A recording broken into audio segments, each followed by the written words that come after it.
The last chapter in our book is about alternative dispute resolution, and the suggestion is that maybe there are some other ways to resolve conflicts without having to resort to civil litigation. And I have two areas to discuss with you, that is mediations and arbitrations. A mediation, and years ago I took mediation training with Good Shepherd. It's in Philadelphia, and if you look it up, I believe they still provide free training for mediators.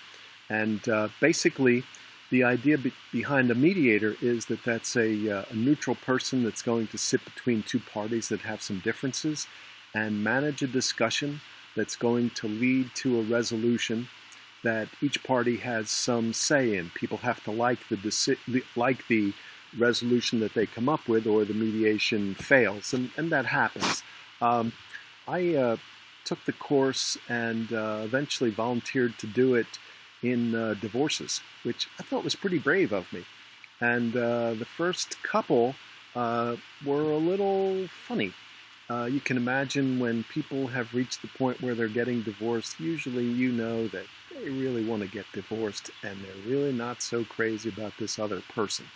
So usually it would start out where you'd say, look, you tell them who you are and what you want to do, and you want to help them try and come together so that they can exert some control over this case and reach a decision that they each have some input in. So you'd start out and you'd say to one side, listen, I know you have some bad feelings. Let's get this out of the way. Tell us your feelings about the other side. Well, that would go on kind of long sometimes. And when they were done, you'd say, thank you very much. And you'd look to the other side and you'd say, I know that had to hurt. Now, do you have something bad to say about this other side? And they would go on for a while too. And the suggestion in the training that you get is that once people get that done, many people can start to really address the issues that they have. And in my experiences, it actually worked. And I was actually surprised. But that's the idea. And mediation's a great thing. I can tell you that I had cases with people involving divorce where they, were really at what I guess the word is loggerheads. They couldn't come up with a solution. And you'd realize that they were going to go before court where the judge didn't know them, where the judge may have come from a socioeconomic level that didn't understand what their lives were like, and that this judge was going to give them a decision that was going to affect a lot of the nuts and bolts of their daily life. And at the end of the day, probably nobody was going to really like it. So mediation gives people the chance to exert some control over the process, to try and meld it as a problem. One of the ways in which mediation was explained to me to be really much more beneficial in neighbor disputes is that if you imagine having a dispute with your next door neighbor, if you go before a judge and the judge says, well, this side's right and that side's wrong, at the end of the day, somebody won, somebody lost, but that very next day, people still live next to each other and have to interact forever and ever. Sometimes mediation gives people a feeling like, okay, let's try and resolve this, because it's the relationship that needs to be made more solid, because we're going to have to live together. Same is true with people that are divorcing, husbands and wives. Oftentimes you'd tell people that, look, you're going to get divorced today, but if you have children, your lives are going to be intertwined until these kids are 18 or older. So let's try and work this out together. It gives people some control.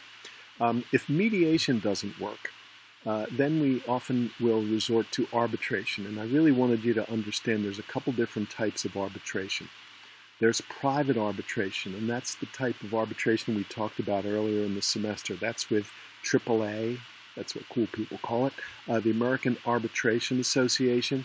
And basically it's very simple. This fly doesn't understand, but it's very simple that you can simply send a copy of a contract that might provide for arbitration, and you pay a filing fee, you send it to the American Arbitration Association, they start a file, the arbitration proceeds.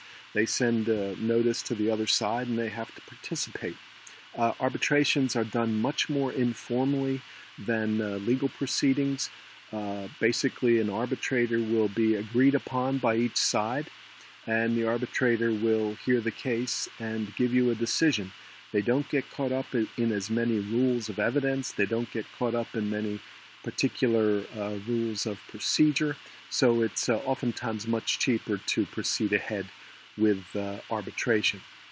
Arbitrations are generally enforced by something known as, usually called an Arbitration Act in most states. And basically what you would do is get a final determination from the American Arbitration Association. Then you would file a lawsuit and basically say to the court that on such and such a date, attached is Exhibit A, which is a final decision of the American Arbitration Association. We seek a judgment to enforce this. Very difficult to defeat an arbitration. Very difficult. It's just extraordinarily rare that an arbitration is going to be overturned. So that's the private arbitration. There are court-sanctioned arbitrations. I think our book says court-annexed arbitrations. And basically, in federal court or in state court, invariably, once a case is filed, oftentimes it will either automatically get referred to arbitration, and that's a within the court structures arbitration. And what will happen in federal court, for instance, you'll be sent to a panel of 3 arbitrators, usually practicing attorneys. They'll hear the case. It's again done much more informally. An arbitration in most situations might take a few hours. In more complex cases, granted, yes, it'll be longer, but traditional cases, the arbitrators really want to get to the heart of the case and will usually resolve a case fairly quickly. And what they'll do is give you their determination of how they think the case should be decided. At that point, with court-annexed or court-sanctioned arbitration, if you don't like it, you usually simply need to file a simple form and will be listed for trial. And that's true in both state and federal court. In state court, in Philadelphia and in most places, you're going to indicate on the body of the pleading that you're seeking less than $50,000, which means it's going to be a mandatory arbitration. There's a mandatory arbitration center here in Philadelphia, and you will appear before a panel, again, of 3 attorneys that practice, and they will listen to the